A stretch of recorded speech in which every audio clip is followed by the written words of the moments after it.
Francisco Nunes, faça favor de nos contar a sua experiência na área da responsabilidade social e do empreendedorismo. Eu ouvi um ponto que o Dr. António Tomás Correia referiu em relação às dificuldades ou não de pagamento. Então nós, se calhar, temos que pedir aqui algum apoio ao Montepio, porque nós estamos a sentir, de facto, no enquadramento atual, algumas dificuldades dos nossos clientes nos pagarem todos os serviços. Bom, mas em relação especificamente ao tema que nos trouxe aqui, portanto, aquilo que eu gostaria de referir é que a PT, hoje em dia, está a ver o mundo em que nós estamos em permanente mudança e um mundo cada vez mais desmaterializado. Quer em casa, quer na escola, quer na saúde, quer no ambiente, quer nos estilos de vida. E a PT quer ter um papel ativo nessa mudança. Nós acreditamos que a aplicação das novas tecnologias, e em concreto da nova rede de fibra óptica que nós este ano lançámos e que num ano de grande contração, como foi o ano 2009 e está a ser o ano 2010, nós continuamos a investir. Esta nova rede de fibra óptica vai permitir, efetivamente, quer na área da educação, quer na área da saúde, quer na área da segurança, promover a sustentabilidade social. Na área da educação, nós lançámos um conjunto alargado de iniciativas em todas as geografias onde a PT está, portanto, quer em Portugal, quer noutros países, que visam promover o acesso à educação, a inclusão digital e a geração de talento, utilizando as tecnologias de informação como alavanca de mudança e de progresso. Na saúde, nós somos pioneiros na introdução de soluções piloto que estreitam a relação entre médico e paciente, que eliminam o fator geográfico como elemento de discriminação social no acesso aos cuidados de saúde e introduzimos novas valências de diagnóstico e acompanhamento clínico e também simplificação de processos na área da saúde. Ao nível da segurança, implementamos um conjunto de soluções inovadoras que promovem a partilha de informação crítica entre autoridades e cidadãos, a utilização correta das tecnologias de informação, novas formas de relacionamento com as forças policiais e a georreferenciação, quer de equipamentos, quer de pessoas. Em termos de sustentabilidade ambiental, nós acreditamos que a eficiência energética das tecnologias da informação é crítica. E aqui nós acreditamos que as redes de nova geração têm um contributo absolutamente fundamental para permitir as reduções das emissões de CO2 e permitir soluções e tecnologias mais amigas do ambiente. Na prática, farão bem mais do que isso e permitirão oferecer um potencial de comunicação que abra novos horizontes de distribuição equilibrada das pessoas pelo território e também do ponto de vista social, em termos de desenvolvimento do capital humano. Doutor, desculpe interromper, mas em relação ao que está a descrever, e certamente que o efeito social é benéfico, mas são serviços que vende. São serviços serviços que a PT vende e que nós acreditamos que são importantes para o desenvolvimento social. Para o desenvolvimento social, exatamente. Sim, mas em alguns deles o próprio Estado acaba por indiretamente comparticipar. E do ponto de vista daquilo que... Eu diria que, com exceção daquilo que é o investimento nas redes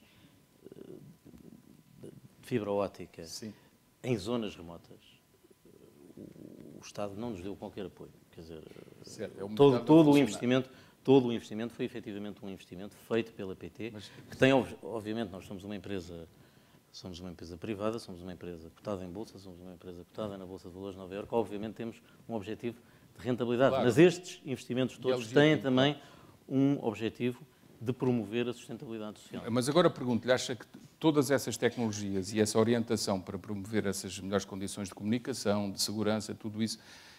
Nós vemos, por exemplo, estudamos a realidade da União Indiana e vemos pessoas pobres, com telemóveis na mão, com sistemas de recepção de satélite nas suas habitações que não são muito condignas, como sabemos. E o ciclo da pobreza, por vezes, não se quebra, ou muitas vezes não se quebra, embora haja exceções. Portanto, só isso também não é garantia de que haja esse salto do ponto de vista social. Tem que ser enquadrado. Claro que não, claro que não. Portanto, e nesse aspecto, nós também queremos promover a responsabilidade social globalmente. Quer dizer, isto é tudo aquilo que nós pretendemos fazer através dos negócios que pretendemos promover. Agora, a PT, dentro daqueles que são os seus grandes objetivos estratégicos, tem um objetivo que tem a ver com a sustentabilidade. Quer a sustentabilidade externa, quer a própria sustentabilidade interna dentro da nossa organização. E aí tem exemplos também que nos pode... Vamos ver, ao nível da responsabilidade social, nós, num ano marcado claramente por um retrocesso em termos de emprego, aquilo que a PT fez foi promover o emprego.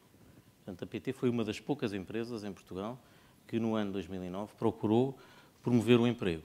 E com isso, nós acreditamos que estamos também a promover a própria sustentabilidade social e o reforço da sustentabilidade social. Isso foi um dos aspectos para nós mais importantes, juntamente com aquele que foi o investimento que fizemos em toda a nossa rede de fibra óptica. Foi essa promoção e essa contínua promoção do emprego. Nós, só a título de exemplo, o ano passado contratámos cerca de 130 novos licenciados para integrar as várias áreas da PT e pessoas de áreas mais técnicas contratámos cerca de 300 pessoas. Portanto, o nível de criação de emprego que nós conseguimos dentro da PT num ano, como foi o ano que vimos de clara contração, nós conseguimos uma criação de emprego de cerca de 400, 500 pessoas a mais dentro da PT no ano passado. Ainda há bocadinho, no início da sua intervenção, referiu que, de facto, cobrar o serviço prestado está a ser cada vez mais difícil. Eu generalizo a pergunta para lhe dizer, daquilo que conhece da realidade social e económica do país, sabemos que a situação financeira é complicada, sabemos que a situação económica é complicada, sabemos que o desemprego subiu.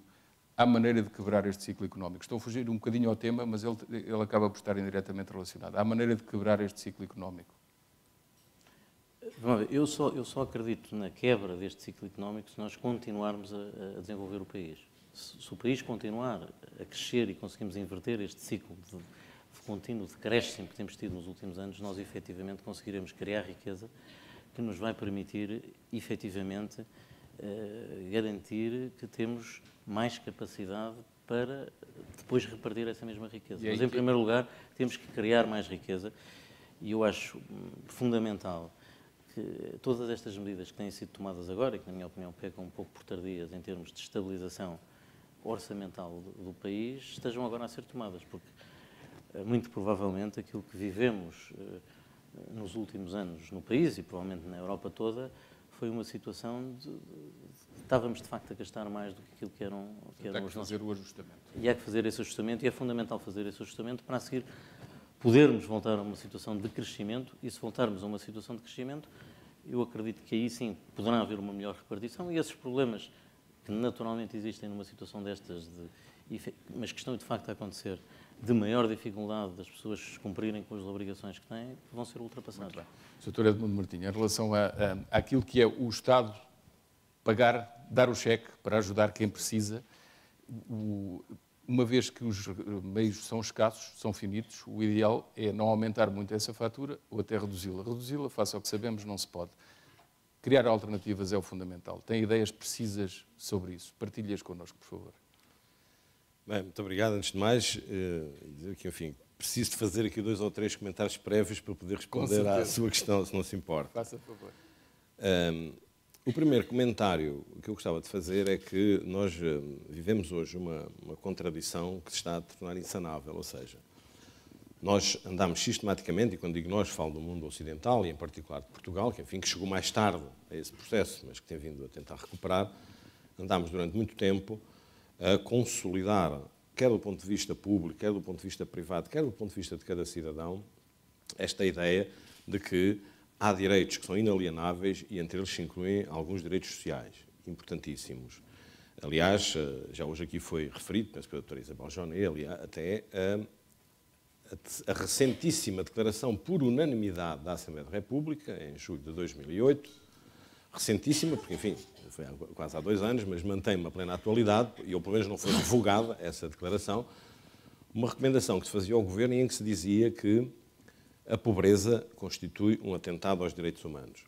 Ora, os atentados aos direitos humanos não se resolvem cortando, se quiser, ou retraindo aquilo que é a capacidade que cada sociedade tem de assegurar que esses direitos são respeitados. E qual é a contradição, e porque é que eu dou este exemplo? Porque qual é a contradição que eu acho que nós hoje vivemos? De um lado, andámos durante este tempo todo, anos a fio, a consolidar este edifício de direitos, Hoje há quem defenda que os direitos sociais são equivalentes àquilo que são os direitos, liberdades e garantias fundamentais e, portanto, é bom que enquadremos esta discussão.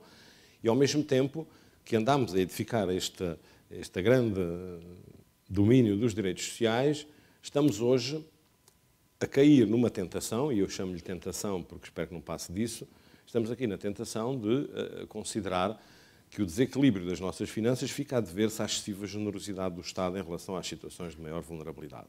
Eu acho que nós temos que, de uma vez por todas, resolver esta contradição, se quiser, porque, na minha opinião, e já vou à questão do Estado e o que é que eu acho que o Estado pode e deve fazer neste domínio, na minha opinião, nós estamos muito longe de ter atingido a maturidade do nosso sistema de proteção. Eu recordo que em 2000, na presidência portuguesa, nós fizemos um seminário internacional que teve o grande eco e, aliás, deu origem a uma publicação com algum peso hoje no domínio académico, e esse seminário chamava-se A Proteção Social como Fator Produtivo. É por isso que eu me afasto, diria, em relação àquilo que dizia há pouco o Dr. Francisco Nunes, da ideia de que o que é preciso é crescer e depois logo se vê se sobrar distribui-se. Eu afasto-me completamente deste modelo porque entendo que há aqui hoje um conjunto de inconsistência nos nossos discursos, e eu começaria até pelo discurso, e depois já posso ir às inconsistências do próprio discurso público, não é? Não estou a afastar-me dessa responsabilidade naquilo que me diz respeito.